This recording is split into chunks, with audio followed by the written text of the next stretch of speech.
bonsoir et bienvenue à Africulture. Africulture qui reçoit pour vous aujourd'hui l'artiste peintre Emmanuel. Bonjour Emmanuel. Oui, bonjour Armel. Vous allez bien? Très bien Armel. Alors, nous sommes chez vous aujourd'hui pour partager un peu un moment avec vous par rapport à votre domaine, par rapport à votre activité. Eh bien, nous parlons et nous voulions savoir qui est Emmanuel. Et oui, Emmanuel, d'abord mon nom c'est Ayaba Emmanuel Di Massassi. Je suis né à Lomé et je suis grandi au nord du Togo. Et c'est là où j'ai eu mon bac. Et puis je suis venu à Lomé pour essayer de continuer au campus. Et puis bon, j'ai essayé de commencer pas mal à dessiner au campus. Et puis bon, et puis les idées me viennent d'apporter quelque chose dans l'art comme la communication et d'apporter la solution à mes frères à travers mes œuvres. Donc c'est ça. Eh bien, vous avez fait le campus de Lomé. Oui. C'est là où vous avez commencé par dessiner. Donc on peut dire que Emmanuel a commencé avec le dessin avant d'arriver au niveau de la peinture. Oui, Emmanuel a commencé le dessin depuis le bas âge. C'est-à-dire c'était moi qui dessinais au tableau. Et c'est là où j'ai vraiment cette passion de dessiner et de regarder mes amis tout autour de moi et de dessiner. Ça me fait plaisir. Donc c'est là où la chose est commencée et ça s'est agrandi. Oui, aujourd'hui vous faites partie des artistes peintres du Togo, mais malheureusement vous êtes moins connu. Oui. Et bien, Africulture est venue vers vous aujourd'hui pour vous découvrir réellement. Alors dites-nous Emmanuel, sur quel thème vous vous basez lorsque vous voulez faire la peinture? Bon, j'aimerais dire que je base sur les thèmes, différents thématiques qui me tiennent à cœur, c'est-à-dire les thèmes qui peuvent apporter la solution dans ce monde que nous vivons. Tout autour de moi, surtout les thèmes qui posent sur la paix, pour apporter à mes confrères la solution de ne pas rester dans l'inquiétude. C'est tout autour de cette thématique que j'aborde. Donc la promotion de la paix. Oui. Oui. Et la tolérance. Et tout ce qui émerge vers la paix, qui peut apporter la paix. Oui. Alors, à la différence des autres artistes que nous connaissons bien, qui sont au Togo et qui émergent, dites-nous, quel est votre secret? Chacun, je peux dire que chacun a ses propres secrets. Bon, en fait, moi je suis simple. Tout ce qui à mes côtés, bon, moi j'utilise n'importe quel médium, c'est-à-dire même tout ce qui peut faire d'abord le dessin, c'est-à-dire même le charbon de bois et tout, c'est-à-dire moi je mélange tout qui peut apporter la chose vivante pour que si quelqu'un essaie de voir la chose, ça lui tient à cœur. Donc moi je vais dire que j'aime pas secret trop caché. Donc c'est ça quoi. Ah oui, oui. C'est vrai que je sais que dans la peinture vous utilisez le pinceau. Oui, oui. Est-ce que vous faites du collage également? Du collage. Des collages. Oui, Emmanuel fait des collages. Je fais des collages. Et pas mal. Bon, ça dépendra. C'est que, en fait, moi, tout ce qui vient dans ma tête, ça peut être collage ou pas non. Je peux aller directement. Ça dépend de l'attention, de l'inspiration que j'ai. Et c'est ça, quoi. Oui, quel artiste togolais, artiste togolais vous inspire le plus? Ok, bon, Bon, j'aimerais dire Sokedor, pas mal, l'aîné, que si je vois cette toile, parfois j'ai l'émotion. C'est sur lui sûrement qui m'inspire le plus. Et plus, et pas oublier le professeur Paul Haï. Le professeur Paul Haï qui m'a aussi beaucoup inspiré. Donc j'aimerais dire cela. Oui, professeur Paul Haï, ça m'amène à parler un peu de votre côté sculpture. Dans nos échanges tout à l'heure, vous avez dit que vous faites aussi de la sculpture. Oui. Comment est-ce qu'on peut associer les deux? Et à partir de quelle matière vous arrivez à faire la sculpture? Oui, moi j'utilise beaucoup le ciment blanc comme Paul Haï à faire mes sculptures et aussi le bois. Et je peux faire le mélange des deux, c'est-à-dire je fais le mixage des deux. Essentiellement que la sculpture me donne ce que moi-même je ressens, quoi. C'est-à-dire, en fait, moi, la sculpture, même je peux associer le fer, c'est-à-dire tout ce qui peut apporter ce que je ressens pour que je me sens apaisé. Et ça dépend de la tension de l'inspiration aussi. Oui, entre la sculpture et la peinture, qu'est-ce qui est le plus prisé chez vous? Qu'est-ce que vous faites le plus? Le plus, c'est la peinture. Parce que pour le moment, c'est-à-dire, parce que faire la sculpture, ça dépend de l'espace. Et pas te dire que j'ai commencé la sculpture, ça fait déjà, depuis 2012, j'ai mes sculptures à Cotonou, au Bénin, que j'aimerais rapatrier tout autour de moi, que j'aimerais demeurer avec mes sculptures, mais l'espace me compte beaucoup. Donc c'est ça le premier souci, c'est l'espace. L'artiste c'est l'espace et mes sculptures seront à mes côtés. Alors quelles sont les relations que vous avez avec les autres artistes de la place? Les Togolais, vous avez déjà cité des grands comme Sokedor, vous avez cité Père son âme Paul Haï, et il y en a d'autres également. Quelles sont les relations que vous avez avec d'autres artistes? Oui, bien sûr.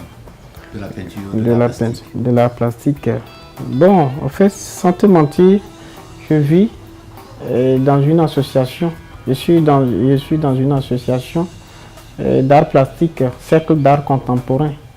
Donc, c'est-à-dire, je suis avec mes frères peintres. On travaille ensemble, on sort des thématiques ensemble et on peint ensemble et on échange. Et puis parfois, il y a des résidences qu'on parcourt.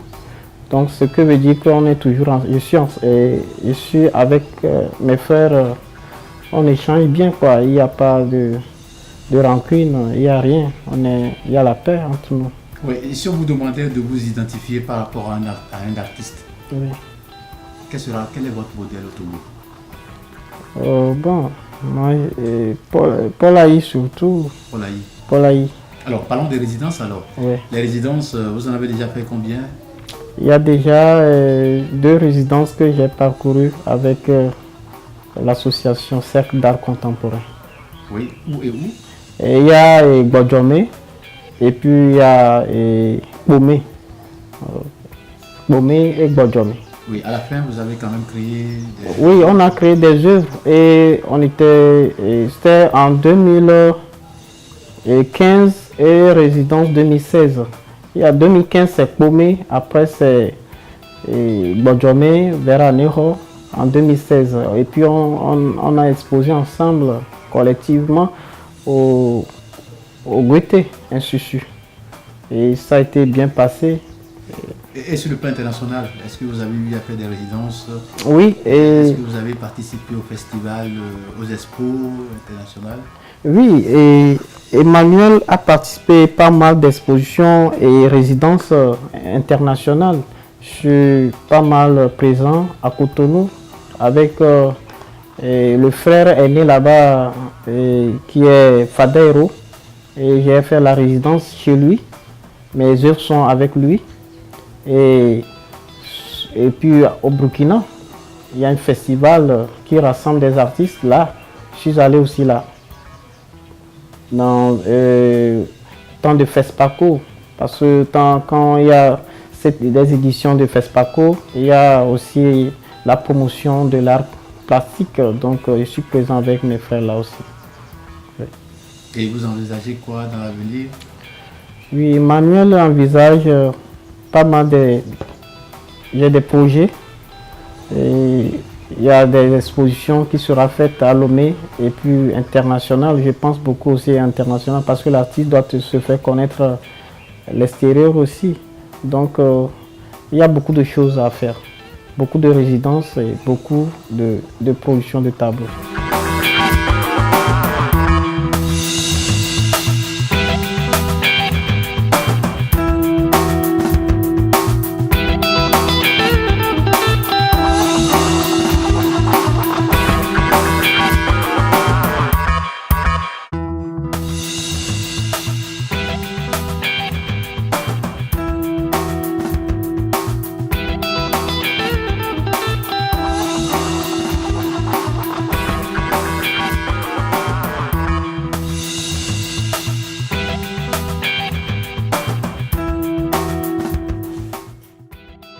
Emmanuel, on est là.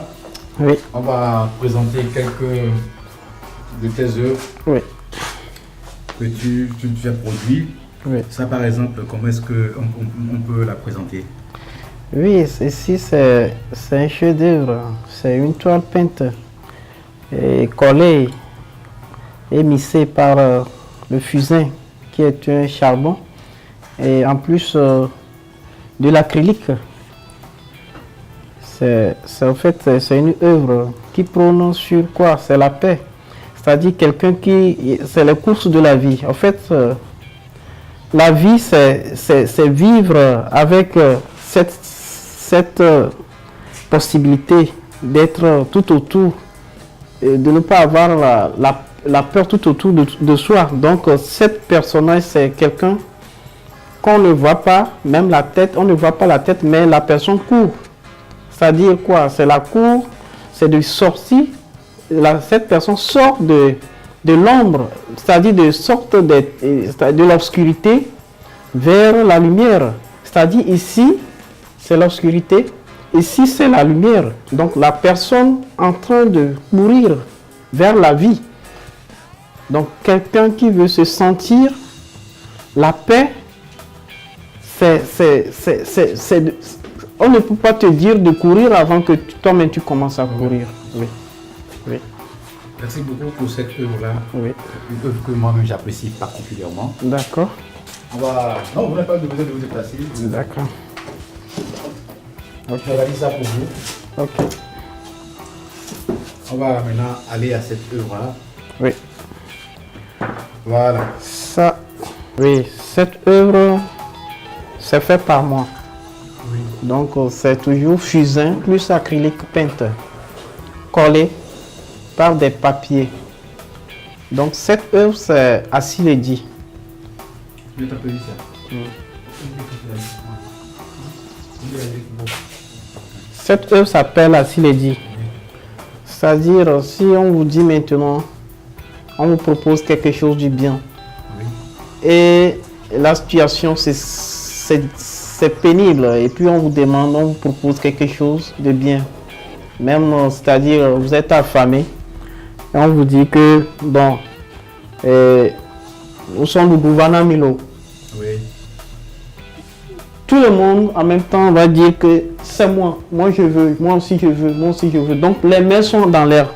Donc moi je surnomme ça Assi-Ledi, c'est-à-dire trouver à manger et rester là où il faut, tranquille, pour que faut pas bousculer l'autre.